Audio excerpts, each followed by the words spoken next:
Amis de la Résistance, bonjour. Si vous êtes résistant, vous êtes un ami d'Alain Pascal.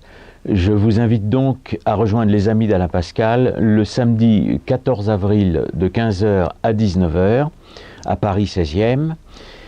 Vous y retrouverez tous mes lecteurs qui sont mes premiers amis et que je remercie ici vivement. Certains me suivent depuis une vingtaine d'années, depuis la première édition de La Trahison des Initiés.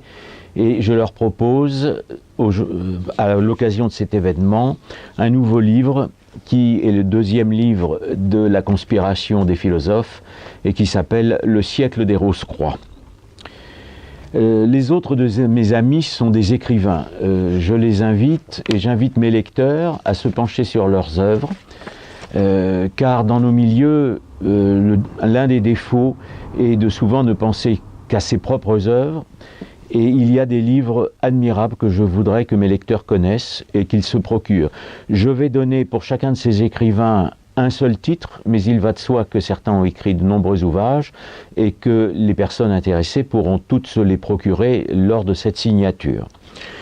Ce qu'il y a aussi d'intéressant, c'est que ces écrivains sont de diverses générations. Il y a désormais une nouvelle génération et c'est une très bonne chose pour notre cause. Le premier, je vais les donner par ordre alphabétique. Le premier d'entre eux est justement un jeune, c'est Adrien Abosi, qui a écrit « La France divisée contre elle-même ». Et il montre comment l'anti-France a phagocyté la France et il stigmatise la République qu'il appelle la République des Lumières, et je le félicite parce que c'est le bon diagnostic.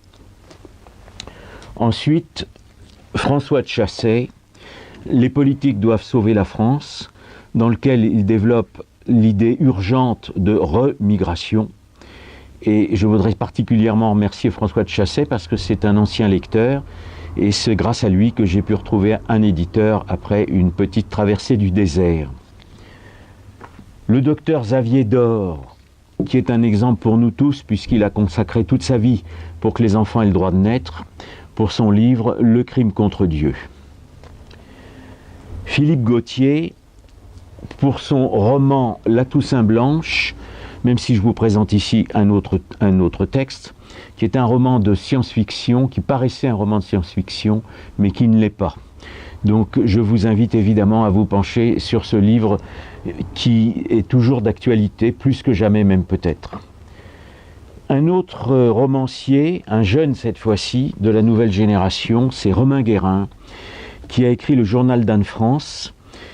Et le titre déjà appelle à la réflexion, et je dois dire que ce livre est remarquablement écrit, et je pense que les personnes qui seront là le 14 avril assisteront à la naissance d'un futur grand écrivain. L'indispensable Pierre Hillard pour son Atlas du mondialisme, sans lequel on ne peut pas vraiment comprendre ce qui se passe dans le monde d'aujourd'hui.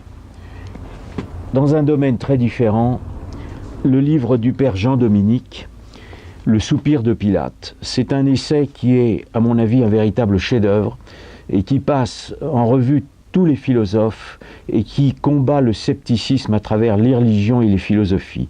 C'est un livre d'une immense culture et un livre de foi que je recommande et pour lequel j'ai fait une recension dans la revue L'Héritage.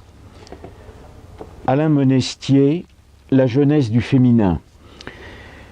C'est à lire pour contredire l'hystérie féministe actuelle. Je crois qu'il faut défendre la femme contre le féminisme et le sous-titre de son livre est « Fécondité de l'esprit et pensée biblique ». C'est un livre de fond que je recommande à tous les gens qui veulent encore réfléchir.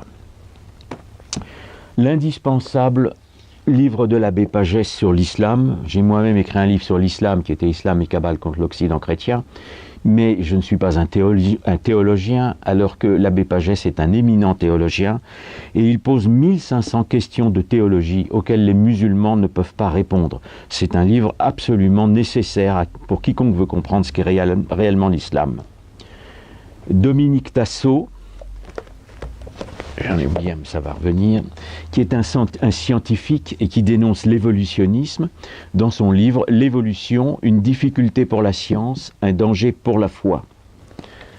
Jean de Rouen, qui est un jeune professeur de philo, lui aussi de la nouvelle génération, et qui a écrit « Apprendre à penser à l'école du réel », qui est une initiation à la philosophie, qui est remarquable de clarté. Et je dois dire que je me penche sur la philosophie depuis une 50aine d'années, et que Jean de Rouen m'a vraiment permis de comprendre avec clarté ce qu'étaient les 4 causes aristotéliciennes. Je vous engage, et j'engage tous les étudiants à se procurer ce livre. Arnaud Upinski, pour son livre « Macron, le président ventriloque », et là nous rejoignons l'actualité. Enfin, j'ai invité également Karl van der Eycken, qui est un spécialiste de l'ésotérisme maçonnique et avec qui j'ai participé l'année dernière à un colloque sur la franc-maçonnerie, dont les actes seront également en vente lors de cette réunion, ainsi que la revue L'Héritage. Lors de cette réunion du 14 avril, je proposerai à tous ceux qui le souhaitent de fonder un cercle qui va s'appeler le cercle catholique antimoderne. Catholique parce qu'il nous faut défendre notre foi, y compris en montrant l'intelligence de notre foi, et antimoderne au sens d'antimoderniste, mais en allant plus loin, parce que la philosophie moderne est à l'origine de ce que j'appelle aujourd'hui l'échec moderne, c'est-à-dire l'épouvantable monde contemporain dans lequel nous vivons. Je vais simplement redonner la date, donc c'est le samedi 14 avril 2018, de 15h à 18h, dans les salons de l'hôtel Kergorlet-Lansdorf, qui est 9 rue de l'Amiral d'Estaing, à Paris 16e, c'est près du métro Iéna. L'entrée est gratuite et tout se terminera par un verre de l'amitié. Je vous remercie.